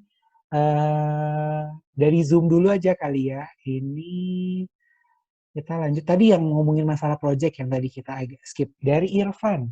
Halo Irfan. Irfan boleh di-unmute? Halo. Ya, Irfan, silahkan boleh ditanyain ke Cynthia atau Hanum atau Sukma atau ketiganya terkait yang ingin Irfan tanyakan. Oke, selamat siang. Makasih kesempatannya. Nah, ini pertanyaan buat ketiganya sih mungkin. Nah, tadi kan mungkin dari pembicara udah ngasih contoh beberapa project-nya ya. Mungkin kayak voucher, terus customer behavior. Nah, sebenarnya tahapan kerja di data science atau business intelligence gitu-gitu tuh gimana sih? Kayak misalkan tentang customer behavior. Kan kita tuh belum tahu customer-nya gimana, kayak nol banget sampai suatu report itu apa aja sih tahapan kerjanya? Secara umum aja sih mungkin. Terima kasih. Oke, mungkin tahapan umum pekerjaan teman-teman semua ketika memulai sebuah proyek kali ya. Kayak gitu. Nah, mungkin mau siapa dulu yang jawab? Hanum kah? Boleh Hanum, silakan Hanum. Ya, tahapan umum untuk mengerjakan proyek data dimulai dari bisnis problem. Bisnis problemnya apa? Apa yang kita mau selesaikan? Kalau ngomongin tentang customer segmentation, berarti mungkin bisnis problemnya adalah untuk mencari tahu user mana nih yang kita mau targetin gitu misalnya. Nah, terus tahapan kedua, make a plan. Make a plan ini untuk memastikan dan mengukur effort kita. Jadi mencari tahu apakah project ini tuh possible untuk dilakukan, terus cost atau effortnya segede apa, and then bikin business case. Business case ini maksudnya kayak ringkasan sebetulnya, brief tentang plan yang mau kita buat, lalu kita komunikasikan plan itu ke business user atau stakeholder gitu, yang terkait dengan business problem yang tadi kita di tahap 1 gitu. Nah, terus kita diskusi-diskusi bagaimana kalau business problem ini kita selesaikan dengan cara ini gitu. Kita jadi kayak proposing pakai cara ini nih. Apakah dari bisnisnya mendukung dan support penuh untuk project ini? Kalau memang support penuh dan opsi yang kita berikan itu make sense dan kayaknya ini memang akan menunjang bisnis kok. Oke, kita lanjut. Nah, baru eksekusinya nih, baru masuk ke analisa datanya, mulai dari ngambil datanya, terus nyimpen datanya, terus bersihin datanya dulu, and then mulai eksplorasi data, mungkin bikin-bikin grafis. Ada istilahnya exploratory data analysis. Nah, di situ apa yang kita lakukan di situ. Terus mungkin ada menerapkan teknik-teknik statistik, ada mungkin kalau yang segmentasi bisa clustering atau klasifikasi. Nah, kalau sudah, kita interpretasi hasil dari analisa itu. Karena kita ujung-ujungan kita mau mendapatkan insight nih, supaya bisnis tahu gimana selanjutnya, atau what should we do, kayak gitu. And then make decision. Yang make decision itu dari bisnisnya. Oke. Jadi sebenarnya kalau dilihat tadi Hanum, penjelasan Hanum nih, banyaknya itu di tahap planningnya dulu nggak sih, Num? Iya kan? Iya. Jadi untuk mastiin problem. Untuk memastikan bisnis problemnya itu tahap planning sebenarnya yang paling banyak kalau aku tangkap dari Hanum, yang harus kita concern sebelum kita mulai mengerjakan proyeknya. Gitu. Kalau dari Cynthia atau Sukma mungkin ada tambahan terkait ini? Enough sih, menurut aku yang dijelaskan Hanum tuh udah dari end to end yang aku kerjakan juga. Oke, sih kita lanjut ke pertanyaan selanjutnya aja kali ya. Ini dari Romzi lagi nih yang nanya. Romzi boleh silakan, walaupun Erwin sudah menyampaikan jawaban, tapi Coba ditanyakan aja nih ke teman-teman pembicara. Halo Romzi. Halo Romzi. Atau aku yang bacain aja kali ya. Boleh share dong Kak pengalaman bekerja dengan tim bisnis atau tim data yang bukan dari Indonesia. Nah, apa aja hal baik yang bisa diambil dari mereka dan emang nggak dimiliki sama teman-teman yang dari Indonesia. Thank you. Mungkin di sini ada yang rekan kerjanya ada yang rekan kerja dari luar Indonesia nggak? Dari Hanum, Cynthia, atau Sukma mungkin? Ada nggak? Ada. Ada. Oke, Cynthia mungkin boleh cerita nggak nih terkait pengalaman Cynthia selama berkomunikasi sama teman-teman yang di luar Indo itu? Sebenarnya sama aja sih, sama kayak orang Indo, tapi bedanya positifnya tuh kita jadi sering melatih bahasa Inggris kita, dan juga orang yang open minded, nggak yang lo orang Indonesia, gue orang lo, jadi gue lebih benar, nggak. Jadi ya kita semua sama, intinya sama-sama mencapai tujuan objektif yang mau dicapai, ya saling sharing aja sih. Intinya sama-sama mereka tuh open minded kok. Dan perbedaan waktu sih, jadi ketika mungkin mereka udah malam, kita udah malam, mereka masih pagi hari gitu. Jadi yang susah adalah menentukan irisan waktunya ketika semua orang sibuk. Oke. Ya sama aja sih menurut aku. Cuma beda di bahasa ya, bahasa dan Iya. waktu. Kalau dari Hanum dan Sukma mungkin ada pengalaman lain? Dari aku paling ya. Sebenarnya yang Cynthia bilang tadi udah benar sih. Jadi kayak sebenarnya itu tempat kita buat kayak apa ya, kerjasama, kolaborasi, dan kita nggak perlu minder gitu loh sebenarnya. Ya gitu-gitu aja sebenarnya mah. Tujuannya sama-sama saling membantu kayak gitu sih. Cuman paling aku nambahin dari Cynthia, yang menurut aku cukup beda itu ini sih, etos kerja dan bagaimana kulturnya mereka sih. Itu mungkin teman-teman bisa mungkin cari tahu sendiri ya gimana etos kerjanya, kulturnya kayak gimana. Terus, dan benar tak banget tadi Cynthia juga ngulang-ngulang, mereka tuh open-minded banget. Jadi kayak, apa ya, kita tuh, ini aku garis bawahin kali ya, mungkin melebar cuman nggak apa-apa lah. Kita tuh kadang-kadang nggak enakan atau kayak gimana gitu loh, dan padahal mereka tuh kayak, ya udah kalau ada masalah bilang, terus mereka tuh benar-benar profesional gitu loh. Gitu sih yang aku pelajarin dari orang luar, terutama aku nyebut aja kali, orang luar Kak. Gitu sih paling Kak. Oke. Mau nambahin? Boleh Hanum. Cynthia. Apa? Udah? Oh ya, silakan. Silakan.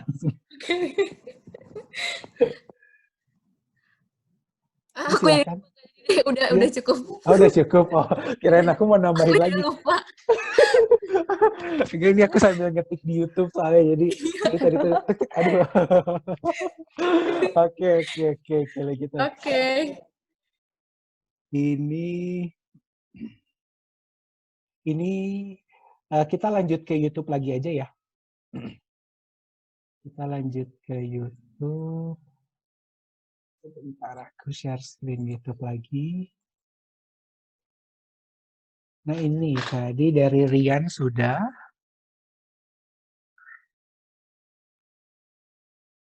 Ini sekarang dari Rahma nih. Mungkin bisa dijawab cepat juga nih sama teman-teman. Apakah hasil akhir dari para pekerja data ini hanyalah sekedar di ranah marketing, jadi dengan tujuan historical transaksi dan bisa mengambil keputusan, atau kayak gimana nih hasil output pekerjaan teman-teman? Enggak sih, banyak. Nggak cuma marketing aja. Banyak bidang, kayak tadi aja dari segi desain bisa dibuat keputusan. Banyak sih. Okay. Kalau boleh nambahin, memang nggak cuma dari marketing sih. Dari produk kayak feature-feature yang ada di aplikasi itu juga bisa. Oke. Kalau dari Sukma mungkin ada lagi? Kalau kebetulan dari tempat saya bekerja sih banyak banget nih, selain marketing. Terus bisa jadi produk tadi juga ada disebutin, terus dari manufacturing juga sebenarnya ada, terus dari mana ya, kayaknya hampir semua lini bisnisnya Astra juga ada sih hasil akhirnya gitu, kayak either itu decision making-nya bakal ada ini, atau bahkan sampai launch produk kayak gitu juga ada. Kayak gitu sih. Oke, menarik. Nah, terus dari Feby Yuvita, apakah possible suatu perusahaan membuat end-to-end dashboard yang dimulai dari misalkan advertising data sampai ke finance atau accounting journey-nya? Possible atau enggak? Kalau ditanya, aku pengen jawab tapi silahkan teman-teman mungkin bisa jawab. Possible atau tidak nih kira-kira? Siapa nih? Siapa nih? Aku boleh sih? Boleh, silahkan. Jawabannya possible jika datanya memang ada. Nah, oke. Jawaban aku sama. Ya, aku juga jawabannya Aku sama. juga Jadi, sama. iya. Jadi sebenarnya intinya Selama datanya ada, mah bisa aja. selama datanya ada, kalau misalnya teman-teman goalnya misalnya pengen bikin dashboard dari A sampai Z gitu, dari A sampai Z, dashboard yang bisa menampilkan A sampai Z. Ya balik lagi, untuk muncul dashboard A sampai Z ya perlu data yang bisa jadi muncul A sampai Z gitu. Jadi kalau ditanya bisa atau tidak pasti bisa, tinggal bagaimana mungkin Feby ini untuk memake sure datanya itu ada dan ya bisa terprovide untuk dashboardnya Feby yang diinginkan kayak gitu. Terus ini ada juga dari Amelia. Oh enggak, Amelia ini nyertain quote-nya dari Cynthia, asik. Ini quote dari semua sih sebenarnya.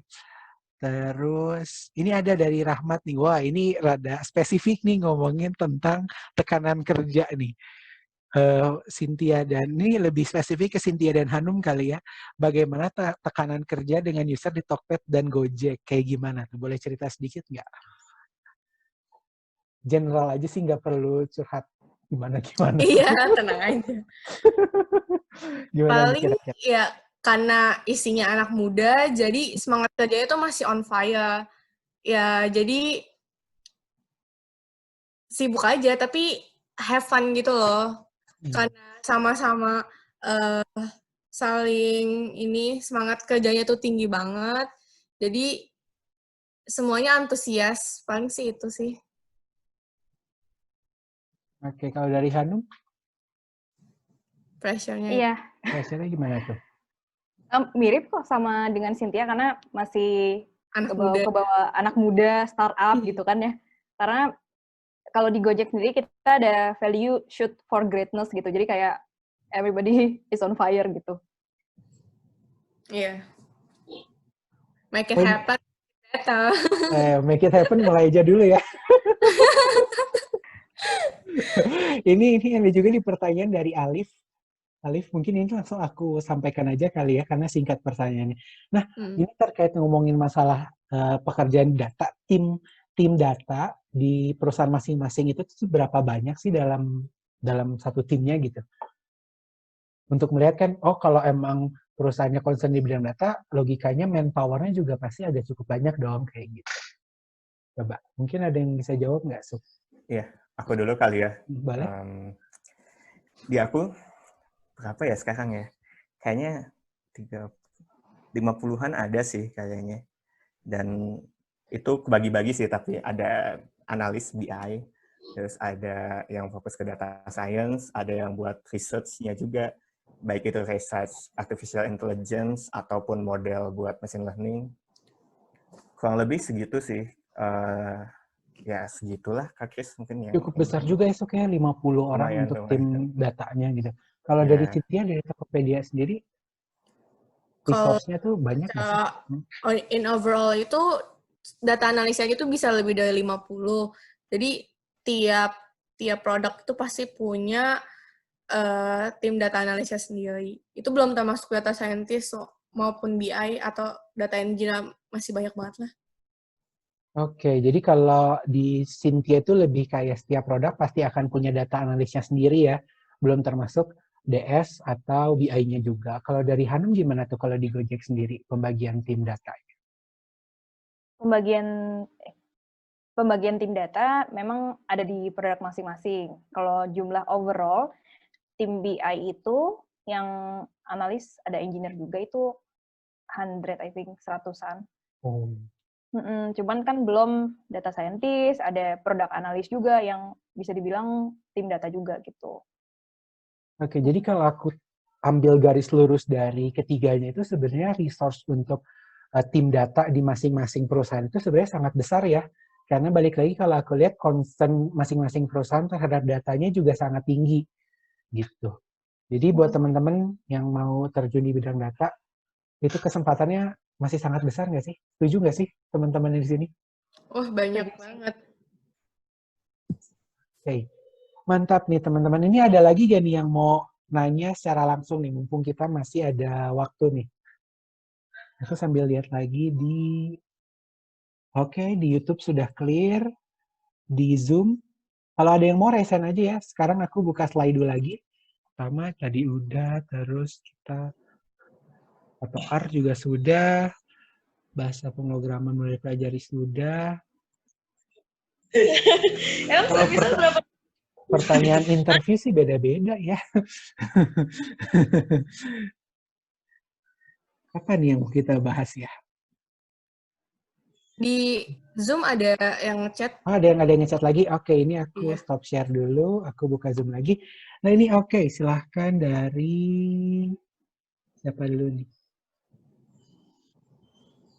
Mau pilih pertanyaan siapa dulu nih? Kita masih ada waktu sekitar 8 menit nih. Pembicara yang mirip deh, asik. Mau pertanyaan siapa nih? Pekerjaan pertama kali. Pekerjaan pertama. Afif, boleh dong di-unmute? Silahkan tanyakan pertanyaannya. Ya, halo. Halo Afif. Gimana Afif? Ingin bertanya juga nih sama narasumber kita yang hebat-hebat ini. Jadi kan kami kan fresh graduate kan masih nggak tahu potensi apa sih kerjaan pertama yang biasa dilakukan kita, yang diberikan pada kita waktu pertama kali masuk company. Habis itu must be an expert nggak sih untuk menyelesaikan pekerjaan itu? Oke, menarik nih pertanyaannya. Silahkan. Boleh dari siapa dulu? Pekerjaan pertama tuh maksudnya pas pertama kali datang bisa ngapain gitu? Iya, kayak gitu. Oke. Dari aku kali ya. Boleh.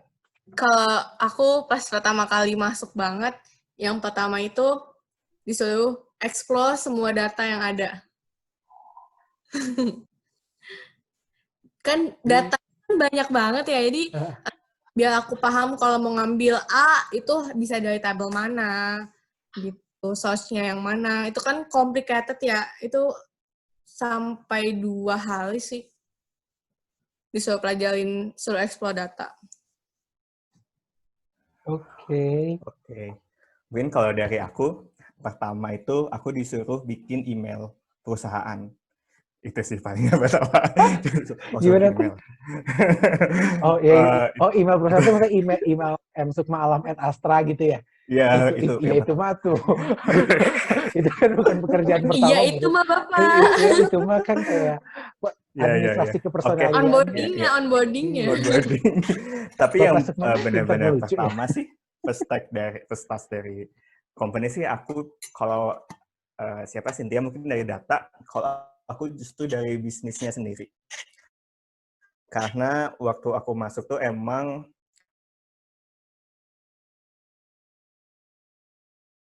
lagi jadi aku benar-benar disuapin lah kayak lini bisnis Astra tuh ini loh, terus kita tuh berjalan di sini. Terus ada benar-benar bisnis understanding kayak itu ada gini. Terus itu PR banget buat aku karena aku sejujurnya basic bisnisnya masih kurang banget. Dan itu sih paling, jadi kayak akhirnya disuruh nge-resume kayak bisnis ini tuh kayak gimana, terus nanti kalau as data scientist kau bakal ngapain aja di bisnis ini. Kalau lebih kayak gitu sih first task-nya buat tadi siapa yang nanya teh? Dari Afif. Oke, kalau dari Hanum gimana? Kalau dari gue, tugas pertama waktu itu ngobrol. Ngobrol? Gimana tuh? Boleh ceritain lebih detail? Sebenarnya tujuannya untuk mendapatkan business understanding. Jadi dengan cara ngobrol sama stakeholder dan business user yang nanti berkaitan untuk kerja bareng gitu. Mulai dari tim produk, tim bisnis, tim operasional mungkin beberapa hal, ada tim marketing juga. Jadi ngobrol kayak understanding what is their current maksudnya goal, dan kita coba understand what are their problems. Jadi dari situ sih untuk mulai memahami apa sih yang sebenarnya mereka lakukan, dan hopefully nantinya kita bisa helping them untuk achieve their goal pakai data gitu. Oke. Jadi ini tenang aja buat teman-teman yang fresh graduate, ketika teman-teman baru pertama kali kerja, bukan berarti teman-teman langsung, oh kamu harus bikin sesuatu biar perusahaan ini, nggak kayak gitu, ada prosesnya. Kalau dilihat kan tadi garis tengahnya, teman-teman semua dari Sukma, dari Cynthia, dari Hanum, semua pasti ada tahap understanding-nya dulu. Kalau tadi Sukma dan Hanum lebih ke understanding masalah proses bisnis, tapi kalau Cynthia mungkin tadi lebih ke coba understanding terkait tentang data yang ada di Tokped. Tapi bukan berarti langsung, oh data ini langsung dianalisa bla bla bla. Nggak kayak gitu teman-teman. Semuanya pasti ada tahapannya. Kayak gitu. Terus ini lanjut ke dari Roselina. Halo Roselina. Boleh di-unmute? Silahkan ditanyakan, Dok. Mau nanya aja sih, kan kayak beberapa orang bilang, iya kalau di bidang data tuh masih dibutuhin banyak banget, tapi ada orang juga yang bilang kayak di COVID gini kan, beberapa company justru kayak ngurangin tenaga kerjanya kan, jadi kayak sebenarnya gimana sih opportunity buat orang-orang yang pengen kerja di bidang data ini? Gitu. Oke, ini lebih ke pertanyaan kalau misalkan di era pandemi gini gimana sih, apakah pekerjaan data ini masih on demand, masih banyak terbuka, atau seperti apa gitu? Boleh teman-teman ada yang bisa jawab mungkin, atau bahkan ada info di bagiannya mungkin lagi buka lowongan? Langsung kalau misalnya itu bisa dicari sih, pasti ada yang open, tapi emang butuh effort untuk nyari siapa perusahaan yang butuh. Kayak sering-sering aja buka di career-nya Tokopedia, itu coba di Google aja Tokopedia Career, atau di Gojek Career juga pasti coba cari ininya aja sih, aktif-aktif cari lowongannya. Kalau selama ini sih aku kan masuk di grup beberapa komunitas, itu pasti masih ada yang nge-share open recruitment kok. Karena menurut aku data penting banget sih, jadi perusahaan masih butuh tim data. Nambahin juga dari Cynthia, selain memang ya masa pandemi nggak bisa memungkiri dari perusahaan ada lah yang membatasi, cuman keuntungannya dari karir data ini sebetulnya kita tuh bisa kerja dimanapun gitu. Jadi I think company masih tetap bisa kok untuk kayak ngasih kesempatan untuk berkarir di data dan memang dibutuhin gitu. Oke, mungkin ya. Gimana sih? Oh ya, siap. Jadi mungkin generally speaking ya, emang ada beberapa yang ngurangin tenaga kerja, tapi kalau teman-teman lihat juga kemarin kan kalau nggak salah ada sharing dari BPS ya tentang ada juga beberapa malah yang naik gitu perusahaannya, terutama di digital ya, dunia digital kan justru malah naik ya. Ada yang bilang, oh ini jualan online malah meningkat kayak gitu-gitu. Jadi sebenarnya emang ada yang ngurangin, ada yang nambahin. Cuman benar tadi kata Hanum, data related job ini benar-benar kaitannya sama digital. Bahkan sebenarnya mungkin kalau perusahaan-perusahaan startup itu benar-benar WFH ready lah sebenarnya. Jadi kayak bahkan teman-teman saya yang kerja itu kayak, WFH mah udah biasa gitu loh, bukan cuma pandemi gitu loh. Dan kalau boleh aku bilang di dunia data sih tetap ada ya yang kayak masih butuh gitu, malah butuh gitu loh. Karena bisnisnya lagi berkembang gitu loh. Jadi ya masih ada sih kalau kataku, dan benar tadi kata Hanum erat sama digital, jadi masih oke banget sih. Salah satu yang pekerjaan yang masih oke lah di masa pandemi ini. Gitu paling. Oke, kira-kira Roselina sudah cukup terjawab pertanyaannya? Udah, thank you ya Pak. Oke, jadi jangan lupa kalau emang pengen cari pekerjaan, carinya di website perusahaannya ya. Kayak gitu. Nah, oke teman-teman, ini 245 kita sudah selesai sesinya, tinggal sesi closing statement. Tapi sebelum closing statement, kita akan aku minta teman-teman untuk nanti kita akan mengisi feedback juga. Nah, ini kita akan foto bersama dulu nih sebelum kita closing statement. Teman-teman boleh nyalain videonya dulu, boleh nggak? Nyalain videonya, kita akan foto bersama. Nanti setelah foto bersama ini, kita akan ada closing statement dari pembicara dan juga pengisian feedback. Wah, ini wah Ellen ada lagi di jalan, mantap sekali di jalan ikutan webinar, masih pakai helm. Wah, ini Romzi juga bersama, itu putrinya, ya bersama anaknya. Wah, mantap sekali ini, terima kasih banyak sudah meluangkan waktu di hari Minggunya, semoga insight-insight dari para pembicara ini bisa jadi pembelajaran sendiri buat teman-teman dan akan berguna ke depannya. Amin. Oke, aku mulai sesi pemotretannya ya. Siap? 1, 2, 3. Oke, foto pertama aku paste dulu di grup sebentar ya. Mana grup? Oke. Terus aku slide yang kedua. Kita mulai lagi 1, 2, 3. Oke. Waduh, siapa itu yang ketawa? 1, 2, 3. Oke. Lagi yang terakhir. Terakhir siap. 1, 2, 3. Oke, aku sudah paste semua di grup. Nah, oke. Terima kasih semuanya. Sekarang kita masuk ke sesi apa ya? Sesi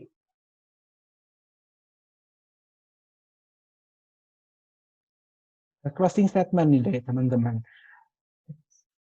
Nah, ini closing statement, pesan apa nih kira-kira untuk teman-teman yang ingin bekerja di bidang data?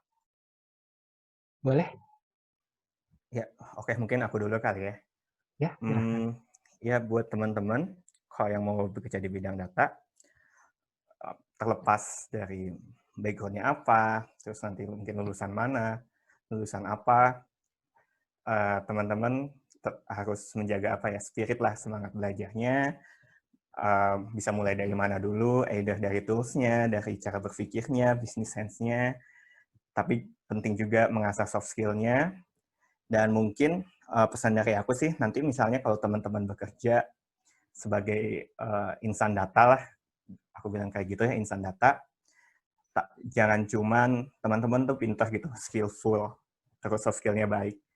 Tapi aku pingin teman-teman tuh nanti jadi pekerja data yang bisa menjaga kejujuran dan bisa menjaga integritas. Itu aja sih dari aku. Soalnya data, ya gitulah, banyak pihak yang ingin memanipulasi lah dalam tanda kutip ya. Jadi aku pengen teman-teman nanti kalau udah bekerja di dunia data tetap menjaga kejujuran sama integritasnya. Itu paling kalau dari aku. Mantap. Dari Cynthia mungkin? Oke. Kalau dari aku,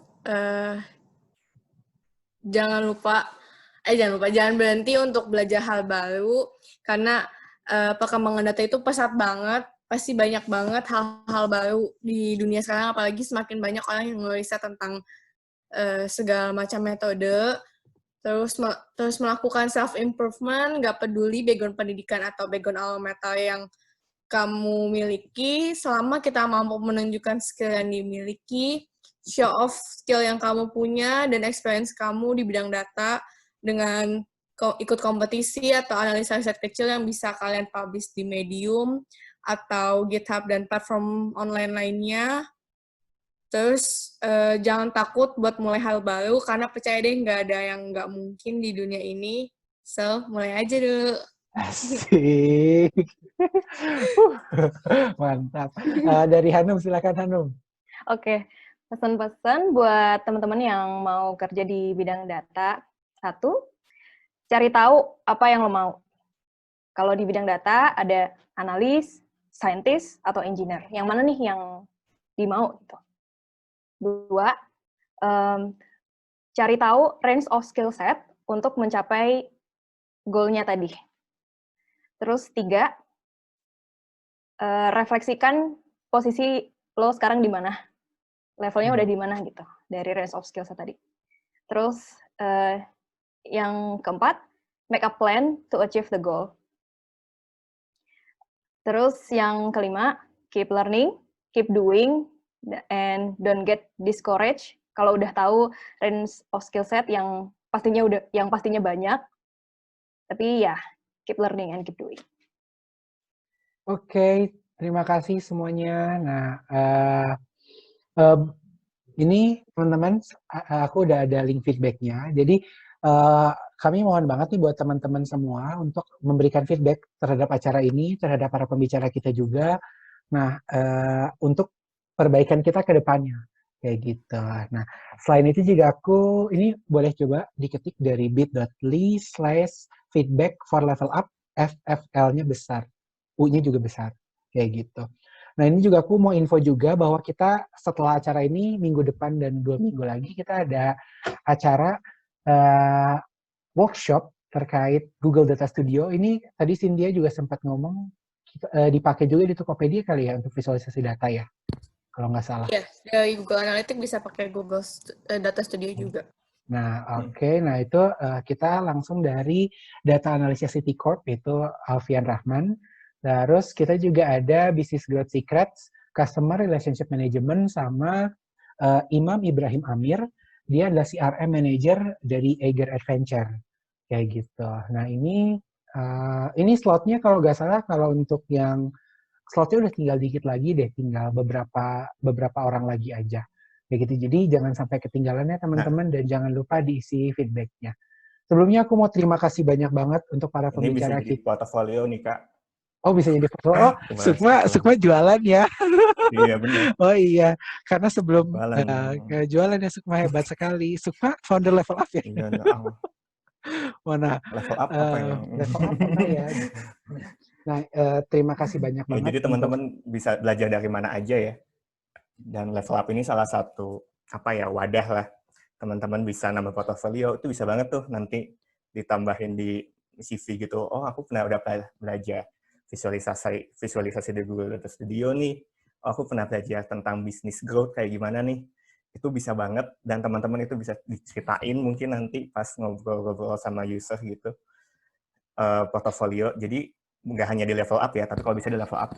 Kalau hanya di Level Up ya mungkin teman-teman di tempat lain gitu juga bisa belajar kayak gitu, dan itu nilai plus banget portofolio. Okay. Itu sih paling Kak Kris, maaf aku potong. Oke, nggak apa-apa Sukma. Nah, sebenarnya aku terima kasih banyak banget untuk Sukma, untuk Hanum, untuk Cynthia yang sudah mau sharing ke teman-teman semua terkait profesi di bidang datanya. Semoga seluruh aktivitasnya, pekerjaannya, ataupun kehidupan pribadinya dilancarkan semua. Jangan lupa jaga kesehatan di era pandemi ini. Teman-teman yang di sini juga semuanya jaga kesehatan. Itu saja dari kami dari Level Up. Jangan lupa diisi feedback-nya, nanti aku kirim juga ke grupnya. Jangan lupa untuk share ke story, IG story teman-teman juga terkait pengalaman untuk belajar di Level Up ini, terkait webinar hari ini. Jangan lupa tag kita semua juga. Itu aja sih dari saya. Terima kasih atas perhatiannya. Terima kasih. Wassalamualaikum warahmatullahi wabarakatuh. Terima kasih semuanya. Terima kasih banyak ya. Terima kasih. Semoga dilancarkan semuanya ya. Makasih Hanum, makasih Sukma, salam kenal semuanya. Bye. Teman-teman juga terima kasih banyak ya, pertanyaannya hebat sekali, aku sampai pusing. Itu mau cerita female geek atau DSI juga boleh banget nih, sambil mungkin teman-teman masih ada beberapa yang ngisi feedback. Boleh. Oh iya benar. Buat kalau dari aku sih, buat teman-teman yang tertarik, ini khusus IT sih bukan data. Jadi kalau khususnya untuk perempuan yang tertarik di bidang IT dan pengen yang ngobrol-ngobrol, diskusi sama sesama perempuan di bidang IT, itu bisa join ke Female Geek. Kita juga ada Telegramnya, jadi bisa langsung join aja. Oke. Nah, Cynthia mungkin tentang DSI. Oke. Kalau teman-teman yang tertarik di bidang data, boleh non-IT, dan IT pun juga nggak apa-apa. Yang tertarik di bidang data dan pengen research nih, bisa langsung aja daftar di webnya DSI, datascience.ol.id, dan segera follow Instagramnya buat nemuin hal-hal menarik. Dan kalau misalnya mau ikut riset buat ningkatin portofolio kalian, DM aja adminnya. Nanti biasanya infoin ke tim riset. Oke. Oke. Terima kasih semuanya. Dari aku sih udah sih teman-teman. Oh, udah Iya, ini aku end live ini ya, stream. Ini style. Stop share. Ini end live streaming. Mana end live streaming? Ini